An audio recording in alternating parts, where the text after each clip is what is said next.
Ethan Miller was 17 the summer he first learned how a single hour could change a life. Each morning before school, he walked past the same weathered porch on Maple Street, where Eleanor Whitaker, 82, and wrapped in a faded shawl, waited by her mailbox as if it held the day's small miracles. Ethan didn't notice the world changing, he only noticed Mrs. Whitaker's hands. The way they trembled when she fumbled with envelopes. The way she sat a little too long in a chair that had known more winters than anyone else on the block. Before we dive into the story, a small request from us: please subscribe to our channel, like and share.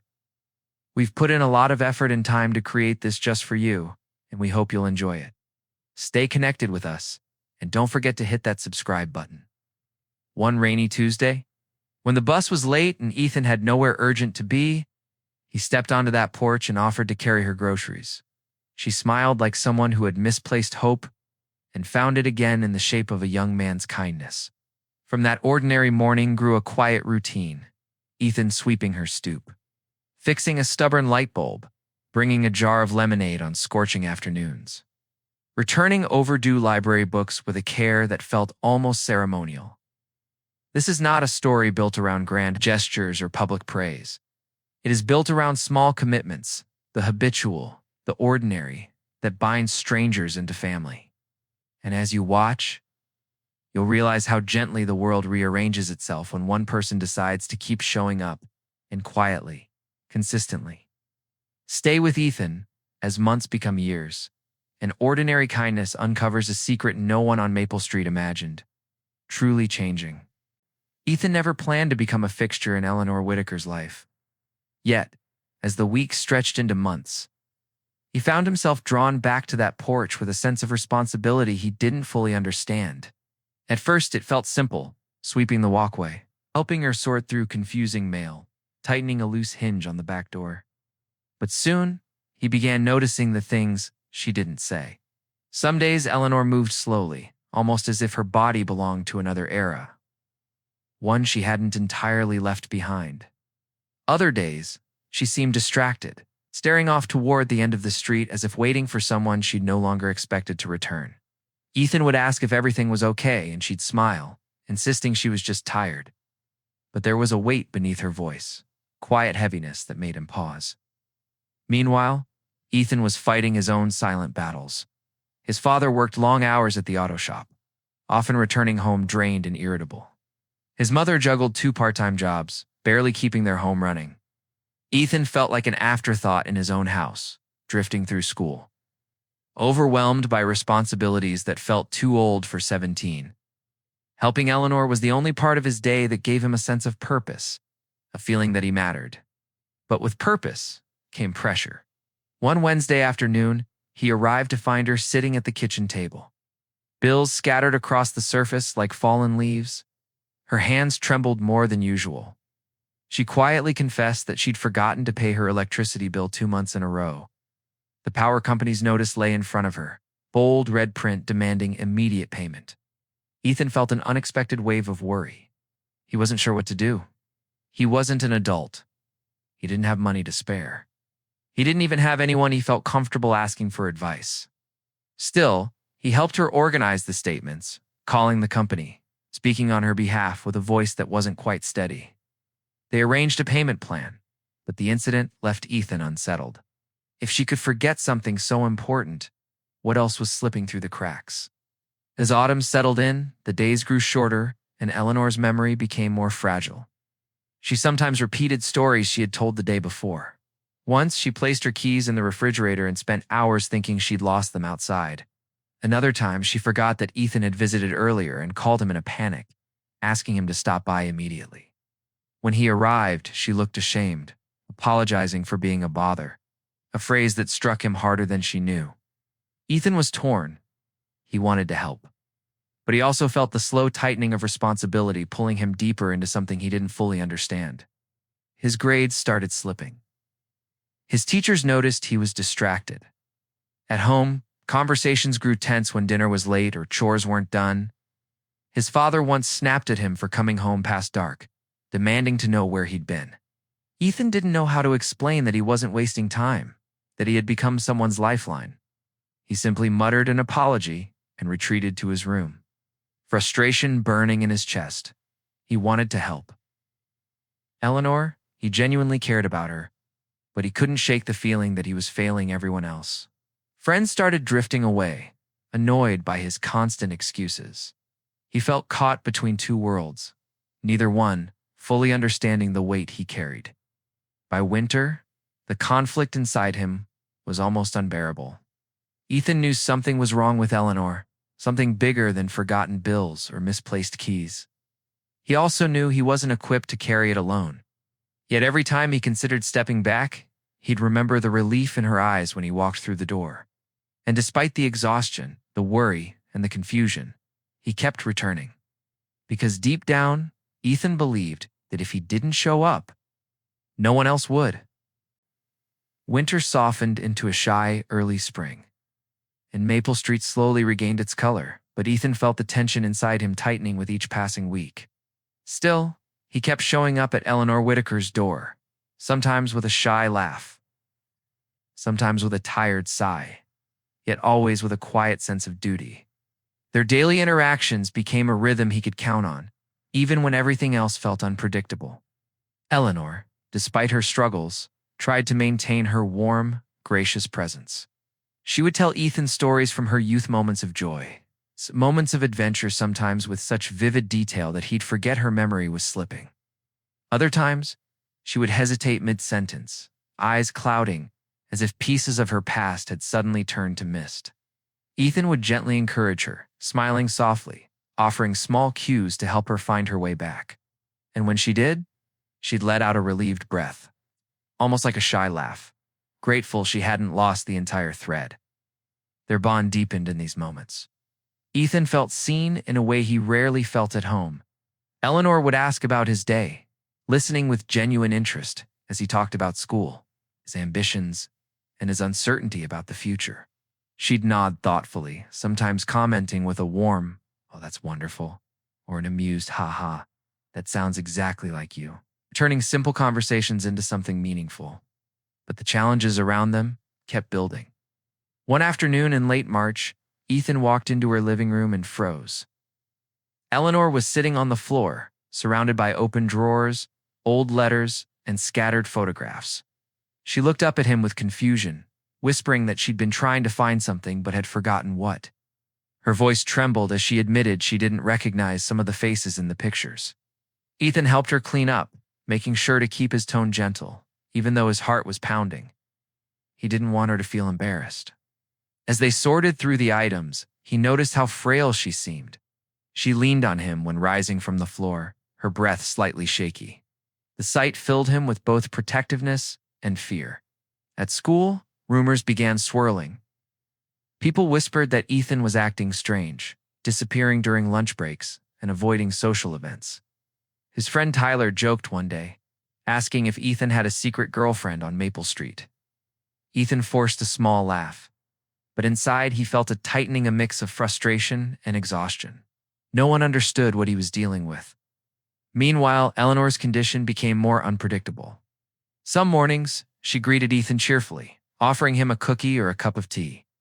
Other mornings, she seemed startled to see him, asking why he had come or how he'd gotten inside, even though he used the front door like always.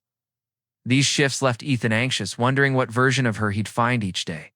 Then, one rainy afternoon in April, something changed. Eleanor opened the door with a slow, uncertain expression, staring at Ethan as though he were a stranger. She asked politely but firmly what he wanted. When he said he had come to help, she hesitated, her eyes narrowing slightly. For a moment, she doubted him, doubted the boy who had shown up almost every day for months. The hesitation broke Ethan's heart a little, but he took a patient breath, stepped back gently, and said he would return later. As he walked home in the drizzle, something stirred inside him, a realization. He couldn't keep pretending things were fine. He couldn't keep carrying this alone. Eleanor needed more support than he could provide on his own. Yet he also sensed that their story was leading toward something deeper. Something hidden beneath the surface of their daily routine. Something that would soon be revealed in a way neither of them expected. And that truth, when it surfaced, would leave Maple Street utterly stunned. The breakthrough came on a quiet Sunday morning, the kind that felt suspended in stillness. Ethan had barely slept the night before, replaying Eleanor's confused expression in his mind, the way she had looked at him like he was a stranger. He walked to her house with slow, uncertain steps, unsure if she would recognize him again, or if he was even doing the right thing by continuing to come. When he knocked, there was no answer. He waited, knocked again, then gently tried the door. It creaked open. "Eleanor," he called softly. He found her sitting in the living room, wrapped in a blanket and staring at a framed photo she held with both hands. When she looked up, her eyes softened. "Oh, Ethan," she whispered, relief washing over her face. "I'm so glad you're here." He let out a quiet breath he didn't realize he'd been holding. She did remember him. She patted the couch beside her and he sat down. In her lap lay an old photo of a young man in uniform. She traced the edges of the frame with trembling fingers. "This was my son Michael," she said, her voice tender. "He passed away when he was your age." Ethan blinked, stunned. She had never mentioned having a child. Eleanor smiled gently, though her eyes glistened. "You remind me of him. The way you show up. The way you speak. The way you care." She paused, swallowing. "I never thought I'd feel that kind of presence again." The words touched something deep inside Ethan, a warmth blooming in his chest. For months, he had assumed he was helping her, but in that moment, he realized she had been giving something to him too. A sense of belonging. A place where he mattered. Then she took his hand, squeezing it with surprising steadiness. "I know I'm forgetting things. I know I'm not the same as I used to be," she said softly. "But I want you to know. You've brought life back into this home. You've brought comfort into my days. You've given me peace." Emotion rose in Ethan's throat, a mix of gratitude and sorrow. He nodded, unable to find the right words. That afternoon, he made a decision. He called his mother into his room and told her everything. The bills, the memory lapses, the confusion, the fear. He expected anger or disbelief. Instead, she sat down beside him, placed her hand on his back, and listened quietly. When he finished, she let out a tender sigh. "Ethan, sweetheart, you shouldn't carry this alone," she said. "But you did something good. Something kind. Let's help her together." It was as if a weight lifted instantly from his shoulders. For the first time, he wasn't navigating this in isolation. His family, once distant, suddenly felt close. And though Ethan didn't know it yet this moment, the honesty, the connection, the choice to bring others into the circle would be the catalyst for a truth far bigger than he ever imagined. A truth that would soon shake the entire neighborhood. Eleanor's world began to change the moment Ethan's family stepped into it. His mother reached out to a local support center, explaining Eleanor's memory struggles and the risks of her living alone. Within days, a social worker visited her home, gently assessing her needs, speaking with her in a way that made her feel respected rather than pitied. Ethan stayed close by, watching as Eleanor slowly accepted that she needed more help than one teenager could provide. The community, once distant and unaware, started paying attention to. Neighbors who had long walked past her porch without a second glance began offering small gestures. A warm meal, a ride to the clinic, a quick check-in after work. People weren't just helping. They were awakening to the quiet truth that someone among them had been slipping through the cracks. But the greatest revelation came. During a family meeting arranged by the social worker, she guided Eleanor through her old documents and personal records, helping her organize important papers. Among them was a sealed envelope tucked deep inside a file labeled for later. Eleanor didn't remember writing it, but her name was unmistakable on the front. Inside was a handwritten statement naming her next of kin, a niece she hadn't seen in nearly 20 years, living 3 states away. The letter explained that if her health ever declined, her niece was to be contacted immediately. Ethan watched as Eleanor processed this news, her eyes widening with both confusion and awe. She had believed she was alone. She had believed no family remained. Yet here was proof that she wasn't abandoned by the world after all. She had simply forgotten where her lifelines were. The niece arrived a week later, rushing into Eleanor's home with tears and relief. She thanked Ethan in a trembling voice, saying she couldn't imagine what might have happened if he hadn't stepped in when he did. Eleanor was eventually moved to an assisted living facility near her niece's home. A warm Caring environment where she received proper support and frequent visits, Ethan visited her before she left, sitting beside her in the sunlit living room. She held his hands and told him he had changed the ending of her story, giving her safety, dignity, and connection when she needed it most. Walking home afterward, Ethan felt a calm, powerful clarity. He had learned something profound. Kindness is never wasted. A single choice to show up again and again could ripple outward and rewrite the course of someone's entire life. And sometimes, the smallest actions echo the loudest in the heart. Thank you for staying with Ethan and Eleanor through this journey, a journey that reminds us how powerful quiet kindness can be. Stories like theirs show that you don't need extraordinary strength or grand gestures to make a real impact. Sometimes all it takes is a moment of noticing someone, stepping forward, and choosing to care even when no one is watching. If this story touched you, inspired you, or made you reflect on the people in your own neighborhood, I'd love for you to stay connected. Make sure to subscribe so you never miss another heartwarming tale that brings hope back into everyday life. Give this video a like if it moved you, and share it with someone who might need a reminder that small acts of kindness still matter. And don't forget to comment below.